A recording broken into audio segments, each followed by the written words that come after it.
Bħalissa 75% tal-Maltin qalu l-affarijiet f'ħajjithom sejrin fid-direzzjoni tajba. Dan ħareġ mill-istħarriġ tal-Eurobarometru ikkummissjonat mill-Parlament Ewropew sena qabel ma ssir l-elezzjoni biex teleġġi il-membri parlamentari Ewropew.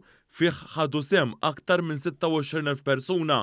Fir-riżultati pubblikati, ir-rata ta' pajjiżna tisboq ir-rata ta' pajjiżi akbar minn Malta, fosthom il-Ġermanja, Franza u l-Italja u anke ir-rata medja fost il-pajjiżi tal-Unjoni Ewropea. Dan fi żmien meta l-Ewropa għaddejja minn sfidi internazzjonali bla preċedent, partikolarment bil-gwerra fl-Ukrajna. Minn dan l-istħarriġ ħareġ ukoll li l-Maltin huma aktar sodisfatti mill-medji tal-pajjiż tal-Unjoni Ewropea dwar il-miżuri li ttieħdu mill-gvern ta' pajjiżhom quddiem l-isfida tal-għoli tal-ħajja.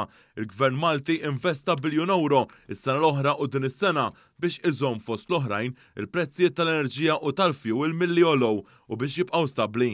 Dan is-sussidju wassal biex pajjiżna għandu fost l-inqas rati ta' inflazzjoni fost il-pajjiżi kollha tal-Unjoni Ewropea.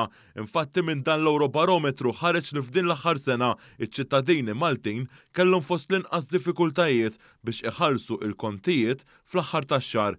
B'kollox 73% tal-Maltin qalu li fl-aħħar sena ma sabux diffikultà biex iħallsu l-kontijiet.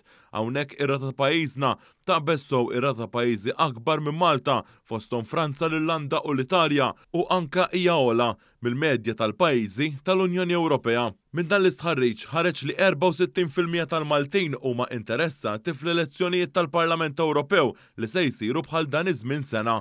Hawnhekk ir-rata ta' pajjiżna tisboq ir-rata tal-medja tal-Unjoni Ewropea li hija ta' 56%. Ħareġ ukoll li hemm tnaqqis ta' 14% fil-fiduċja taċ-ċittadini Maltin fil-Parlament Ewropew meta mqabbel mal-Eurobarometru tal-ħarifa.